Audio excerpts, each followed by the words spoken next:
Sri Rupa Goswami gives an example of the clouds in the sky. The clouds in the sky arise from the ocean, and when the clouds become water again and fall to the ground, they glide back to the ocean. Thus, the pleasure potency of Krishna is compared to the ocean. The pure devotee is the pleasure-possessing cloud, and when he is filled with transcendental loving service, then he can bestow his mercy as a downpour of rain, and the pleasure potency returns to the ocean of Krishna. Just like we started off today. Sangsara dava nala lidha loka. Tranaya karunya gana ghanatvam. The spiritual master is pouring the rain of his mercy on the blazing forest fire of material existence. And only the blazing fire of material existence can only be extinguished by such a pouring down of mercy. It's also said that the holy name descends directly from the spiritual world. That this holy name cannot be found in this material world. It cannot be discovered by any material process. It cannot be experienced by the material senses. It's coming from Goloka Vrindavan. Golokera eva dhana harinama sankirtana.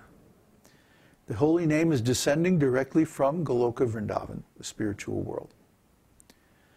So, when we hear the holy name, and especially when we chant the holy name without offenses, Krishna is immediately there. Why?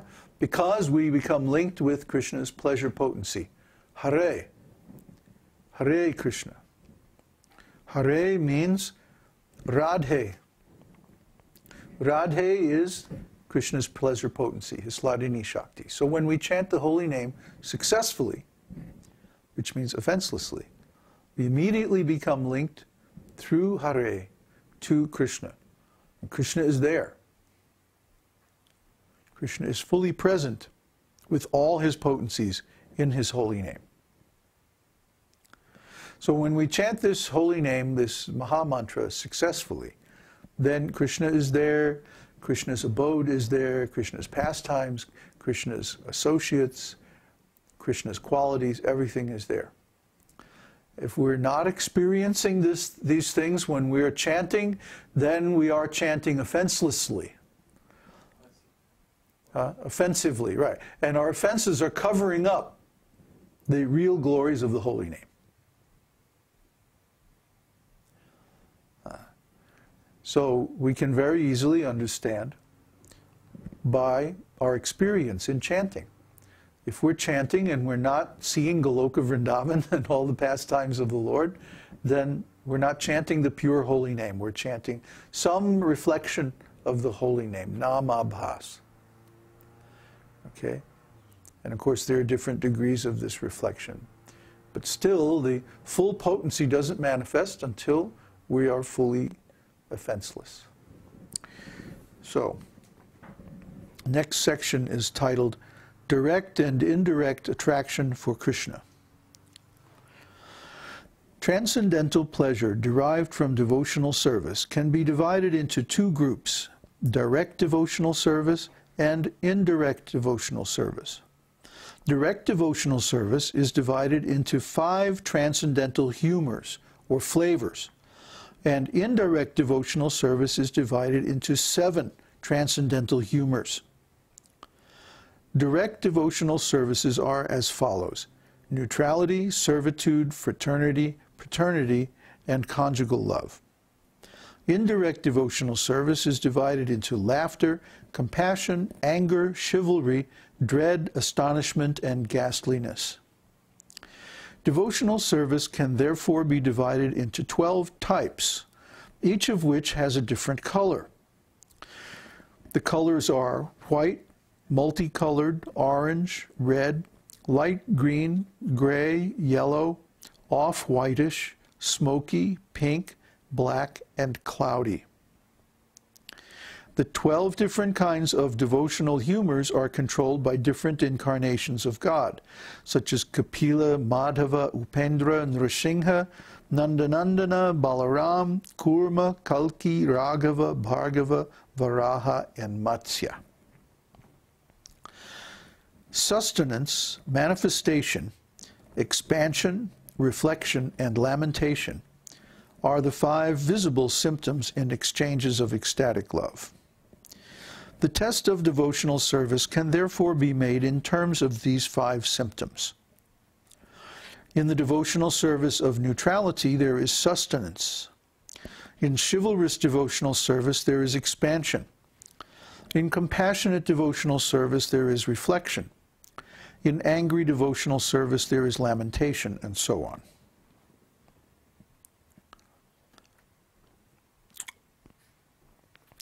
So, before I go on, I just want to say that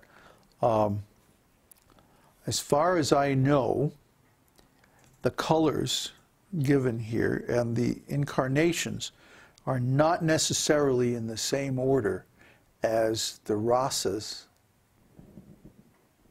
Yeah. Because there's another statement in a different place. Well, actually, in the Brihad Parashara Hora Shastra, for example, that Mars, which rules anger and chivalry, is ruled by Nrsimha. And there's similar statements about the other planets. And, of course, his color is Rakta, red. And but the order given here is not the same. The order of the colors and the order of the incarnations is that they don't line up. So, lots of luck. What's that? Research opportunity for those who are so inclined. But all these things are so esoteric that, it's very difficult to actually make a clear determination. And then sustenance, manifestation, expansion, reflection, and lamentation. These are the visible symptoms. But then the invisible symptoms include, of course, the emotional color and flavor, different bhavas. And these are actually more important.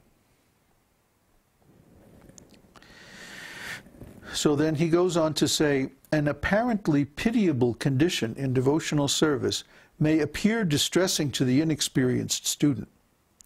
But the feelings of the devotee in this pitiable condition are considered to be ecstatic by expert devotees. For example, the subject matter of the Ramayana is sometimes considered pitiable and distressing to the heart, but actually that is not the fact. The Ramayana narrates how Lord Rama was sent to the forest by his father just when he was going to be enthroned. After Lord Rama's departure, Maharaj Dasharath, his father, died. In the forest, his wife, Sita Devi, was kidnapped by Ravana, and there was a great war. When Sita Devi was finally delivered from the clutches of Ravana, Ravana's whole family and kingdom, and Ravana himself, were vanquished. When Sita Devi came home, she was tried by fire, and after some days she was again banished to the forest. All of these subjects in the Ramayana seem very pitiable, and they may appear to be very distressing to the reciter, but actually they are not. Otherwise, why would Hanuman, the great devotee of Lord Ramchandra, read daily about the activities of Lord Ramchandra as described in the Ramayana itself? The fact is that in any of the above-mentioned transcendental humors of devotional service, everything is transcendentally pleasing. So we might hear about, some of the vyabhichari bhavas like grief and devastation and like this, and think, oh, how terrible, oh, those poor devotees, they're suffering like anything. But they're not suffering at all. Because everything they're doing is in touch with Krishna. And even if there's some external manifestation that appears pitiable or displeasing, internally they're relishing devotional service. For example, there's that quotation about Radharani, that when Krishna was attacking her on the bank of the Jamuna, that externally she was resisting, but internally she felt very pleased. So these are very common. Actually, in ordinary emotions also, there are often conflicting feelings on different levels. It's just that in ordinary life, we don't have the language to talk about these things, so we usually miss them. You know, if you don't have the language to describe something, it's very, very difficult to be conscious of it. Well, I'm going to talk about something in this connection after we finish discussing Nectar of Devotion. So if we have the language, if we have the term